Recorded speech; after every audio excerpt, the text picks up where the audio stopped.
This is Gary with Black Diamond Games. I wanted to talk about some of the preliminary steps to opening a store.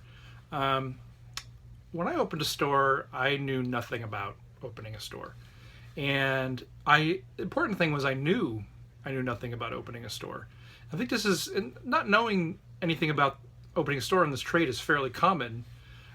Most people open a store because they're gamers and they think they can do it better, and it doesn't look that hard. So they open a store and they're not prepared, and the entry to the barrier to entry is low, and their capital investment was small, and they fail, and it's not a big deal because they had a month-to-month lease. Um, if you're in a metro area or you are intent on making a living at this, you obviously need to plan a little better than that. I came from my background is in fields where when I started I didn't know nearly enough. So I came from IT, got to an architect position. Well, when I started 10 years before that, I was just a lowly desktop tech. I did a master's degree. At the beginning, I had a few classes in that topic, and that was it. And ended up getting that.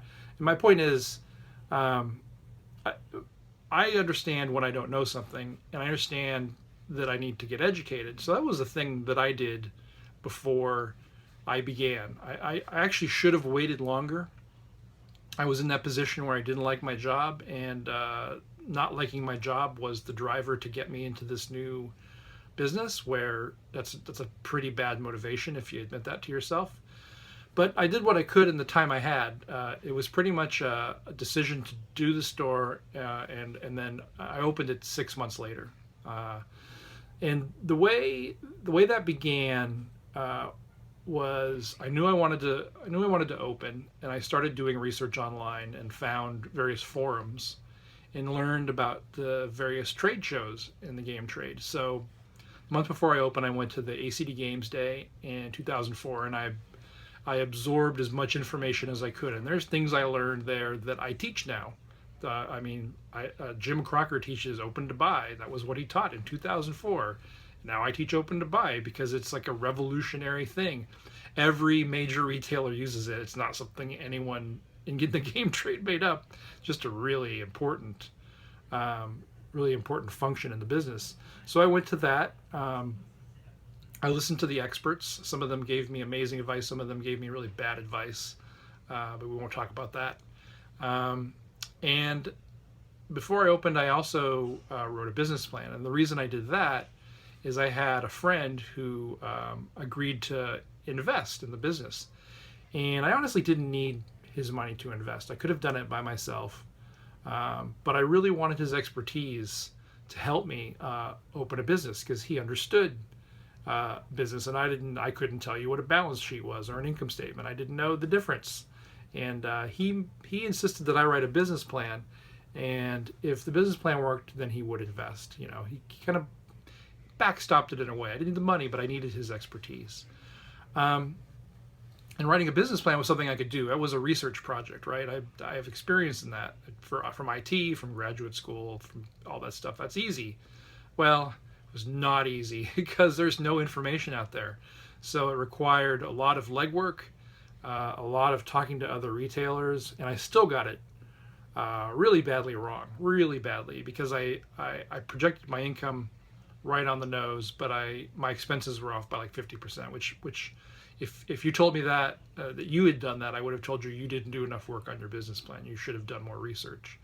But I learned a lot from doing that, and it's because I knew I didn't know, and I still made a huge number of mistakes. Right? I was a role playing guy. I thought I fancied myself a role playing guy. Really, I was like a D&D guy in other TSR games at the time or before that.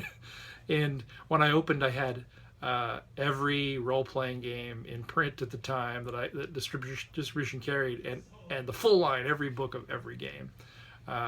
It was eventually kind of a disastrous clearance sale after about a year, but it got the RPG players' attention, and I kind of got a reputation as this guy who had a lot of really cool stuff in his store and amazing displays, and it's because the store was vastly overbuilt. It spent way too much money on the store.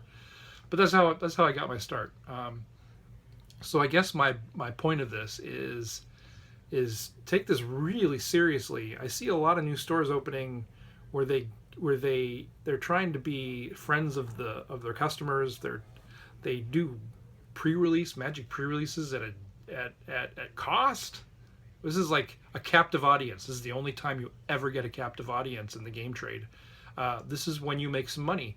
Why would you give that away? What's wrong with your brain? So research the heck out of this thing. I don't think you can do. If you get to a point where your business plan hasn't changed in 6 months, that's probably when you've done enough research, right? As opposed to I called it a roller coaster because every week I would come up with a new revelation about my business plan that made the whole thing not work anymore. And then the next week, I'd come up with another revelation and it would work. And it was just this emotional roller coaster. And that's good because when I opened the store in 2004, the not having a lot of experience, that was a true roller coaster. And I kept to the plan. That was the big thing. Keep to the plan. Because there are a lot of forces that will push you in different directions when you start a business. And if you have a really good solid plan, it's a map, it's a guide map to your future, and you stick with it, and you'll succeed. I mean, you will adjust and adapt continually, but if the plan is solid, the plan will remain. The plan will be, your bedrock. So, okay, that's kind of my little story for today. Thanks.